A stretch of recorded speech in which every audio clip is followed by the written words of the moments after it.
I'm here because of what has been going on. I call you to share with you some of the problems that I've been forced to confront close to about 3 years now.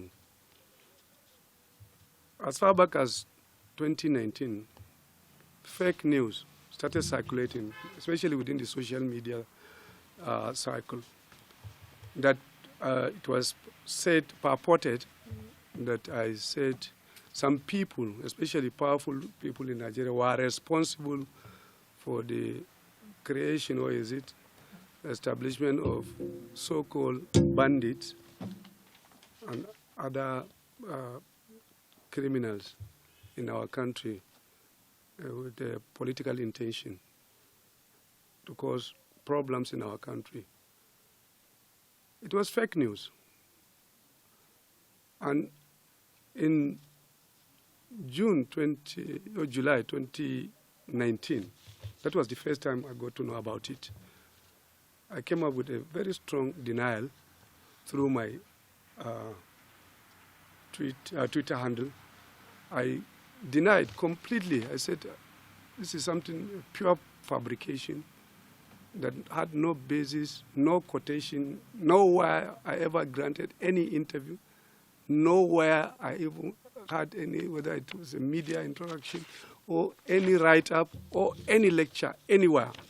Just a piece of just rubbish with very poor grammar and factual, distortions, even calling me a deputy superintendent of police. So totally fabrication, but indeed very damaging. I denied strongly. And still, after that, it did not stop. I was forced again to issue a statement saying that I personally have never had anything like this with anybody, and denied it completely. And I thought that probably would have been the end of it. Not long after, it started coming back again. And it got to a point, those who are worried and concerned, and I have both the denial, the statement issued, my tweet message are here with me. Not long after, again, it started coming all over. Globally, people who were a bit worried and concerned wanted to, some people who said they want to fact check, others who said they want to verify.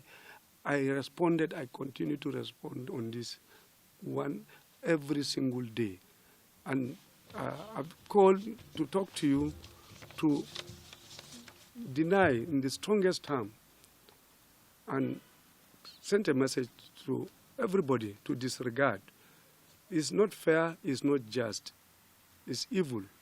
It's very sinful for you to create something from nowhere and attribute it to an innocent person who doesn't know anything about it. I have nothing to do with that message. And they continue to circulate it even now. This morning alone, I got 2 WhatsApp messages from people who are still asking whether this is true or not. So, gentlemen, this is my strongest denial, and my own message is simple. Everybody, please, disregard this. It is not true, it's not fair, it's not just. Fake news caused the genocide in Rwanda. I was a bit involved in it. It started like simple, somebody saying something that never happened. And the country in no time was on fire. And close to 1 million people died as a result of that. The same thing, even Sierra Leone to an extent, and Liberia. I remember because I was in government and I was a little bit involved in some of those things. So it portends a very serious danger. It can actually harm country, harm people, and really cause very dangerous consequences. It's wrong. Those who are behind it, you are doing a bad thing to your people, to your country, and there is no benefit for you. I am a believer of freedom of expression, strong, firm believer in the ability for people to be free, but at the same time responsibly. If it is going to cause harm to others, then you lose that freedom. It's not right. It's not just. Personally, I'm a victim of it. I don't know what's the reason why people are doing it. As if I was a target for a specific thing, which I don't know. But I've really suffered because of it. I have a couple of friends and colleagues who also went through the same thing. Somebody will just sit down somewhere and create a lie and allow it to go into, and innocent people will just consume it and believe it.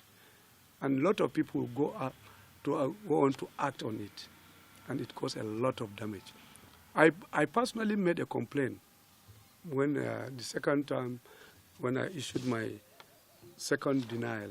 I made it a formal complaint to the law enforcement, just for the records and possibly for them to go look for those who are responsible.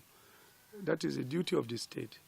It's the duty of and responsibility of the state to take action in this type of what is going on. You could see even what is happening in the U.S. today. Companies are also, they have duty and responsibility to play a role. I don't see any reason why, for example, Facebook, Twitter, Instagram, or any one of those social media outfits would allow such a damaging thing against an innocent person to continue to, without stopping it. It's a lie. I denied it. So many others have done the same. But still, WhatsApp allows it to be moving around from one platform to another. The same thing with Twitter. The same thing with Facebook and others. And that is what the social media is. And also, but to be honest, I have the greatest respect and regard for our print media because they refuse to be part of it. With all this that has been ongoing and going around in our country, I've not really seen it in any of the newspapers or the established televisions. But the social media is doing a lot of damage. And countries going through difficult times and challenges, which is natural. What is happening in Nigeria today is a normal thing. Countries in the process of becoming a nation do encounter challenges and difficulties. It's work in progress. We are bound to be facing difficulties. But what matters is our ability to come up and confront and provide solutions and get our people peace and unity, development and growth. So we are not likely going to say we will be free from difficulties and challenges. But let it also not be fueled by fake news and continue to inflame it and make it in a way that is so difficult for you to overcome.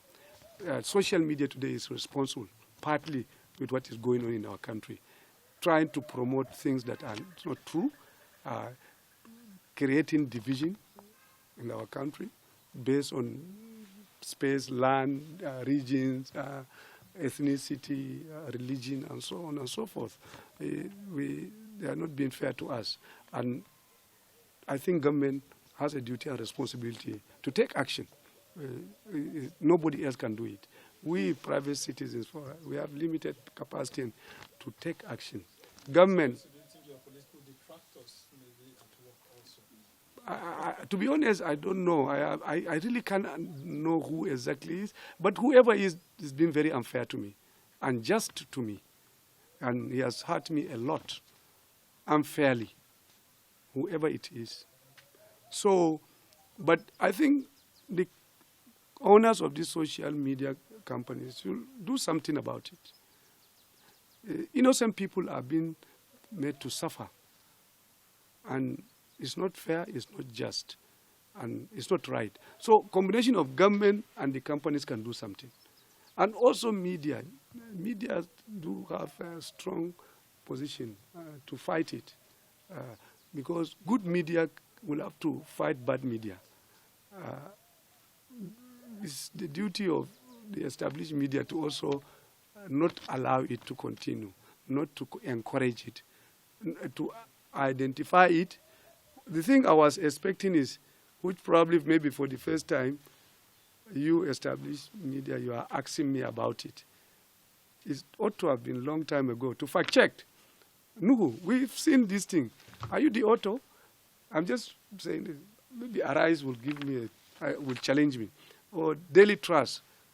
We read this thing, we saw it. Are you the one behind it? And if you do that, you are not helping me alone, but everybody in the country. And also, hopefully, those who are going to be victims in the future. So media should also be part of that will help to fight it, help our country. Not just individual, but even what is going on in our country. You hear stories, fake news, going every day. This is happening there, this is what happened, this and that. Even the simple, like something may happen, the truth, maybe a bit, 5%, somebody will go and add 80% fake thing. And it becomes like really, weaponize it to become a dangerous thing, cause a lot of damage to our country. So, but I want to thank you very much for this chance you gave me for me to deny. And please let Nigerians be aware things like this is going on, and it's our duty for all of us to fight it. It's fake news. Fake news is doing a lot of damage.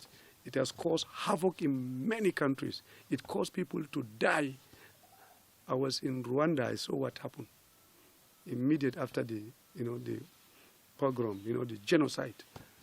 I was in Sierra Leone. I saw what happened. I was in Liberia as a government official, part of the UN, whatever. So it can cause a lot of problems for countries. And I think it is our duty to fight it. Government, the companies now, the massive big companies, whether, Facebook, for example, Twitter, they have a duty. They are far away from here, but they are over there in the US, but they are doing a hell lot of damage for us in these small little countries that are facing difficulties and challenges. They are adding to our own problems. As much as we respect freedom of speech, right to express yourself, but it is not a license for you to cause mayhem for ordinary poor countries like Nigeria.